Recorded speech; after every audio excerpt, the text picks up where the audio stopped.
Playhouse Square. What does that mean? Doesn't mean help in this sense. It means season on sale. This is going to be terrific, folks, because it's all part of the KeyBank Broadway series, and we're talking about all the great shows here at Playhouse Square and a whole lot more. Oh yeah, seven, as I do this, 7 amazing shows that you are going to see, on top of some additional ones. But you were saying, you know, it's so amazing to see this place light up, and there's so much to do down here. Well, we got the farmers market over here. I've got the bus line going down the street. We got a tractor over my shoulder because they're still working over here at the Hanna building. Remember last year we did the show and they're putting all those apartments over there? They're almost all leased out already. We got brand new restaurants to talk about today, a whole bunch of stuff. Plus, in addition, we've got the U.S. Bank series of shows too. Oh, I mean, that one, Chicago. There are so many great things. And then in the regular KeyBank series, Wicked, Jersey Boys, things for the kids, the family, and then things for you on those date nights out. I really want to see the show once, but I think we should get started with one that I think everybody understands and will love. It's called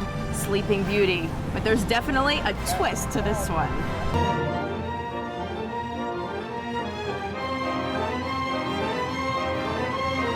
Kicking off the season for us this year is Sleeping Beauty, and this is so incredible and so beautiful.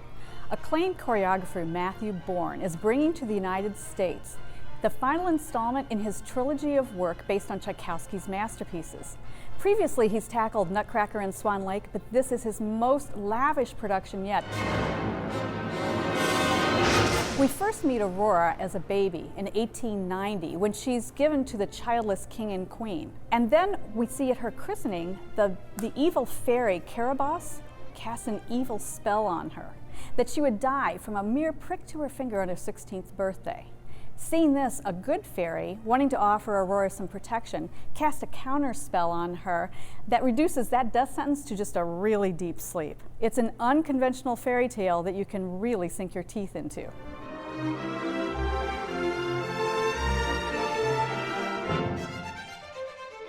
The costuming is fabulous. You know, dance costumes, they flow and move and they are so beautiful, and they really articulate a vision of what the character really is. So you're going to see that in the scenery, in the lighting, but most especially in the costumes. Now, let's add a dash of darkness by framing this story around our bloodthirsty fascination with vampires.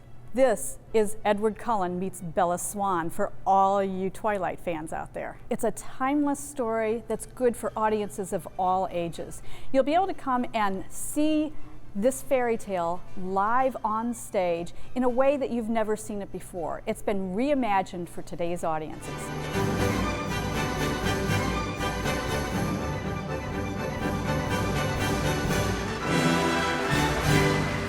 Okay, get out your menu scorecard and put a check right next to Sleeping Beauty because it is. I think absolutely so. A beautiful ballet, that's for sure.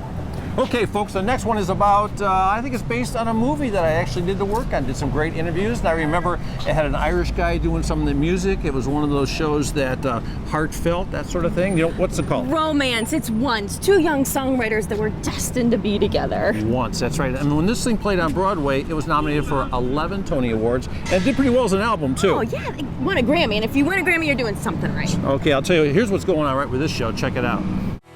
While I'm walking on moonbeams and staring out to sea.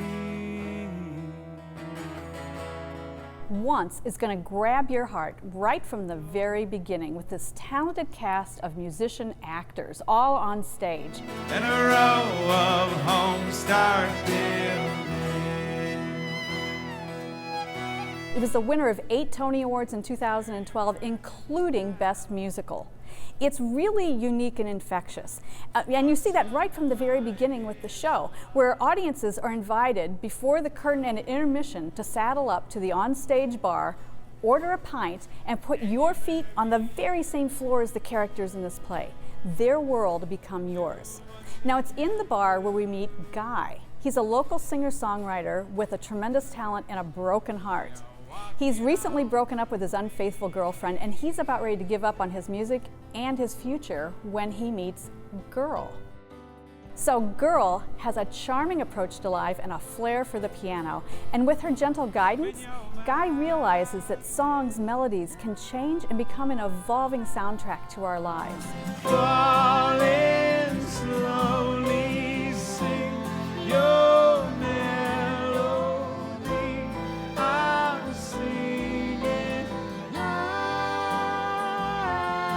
is so infectious and fun about this show is that the pulse of its musical heart lies at the intersection where Irish folk meets rock with a smooth acoustic finish.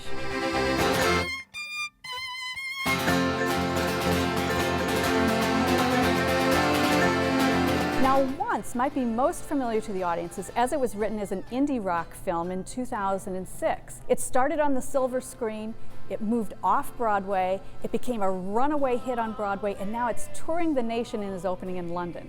It's called Once, but you'll want to see it twice. And I love her so. I wouldn't trade her for gold. This show should come with a warning because once you leave the theater, you'll be humming and singing the songs for days. Love story that cannot be forgotten, literally. Very good. Once. Coming up after the break. Oh, some wicked fun. Get it? Like a seed dropped by a skybird in a distant wood. Who can say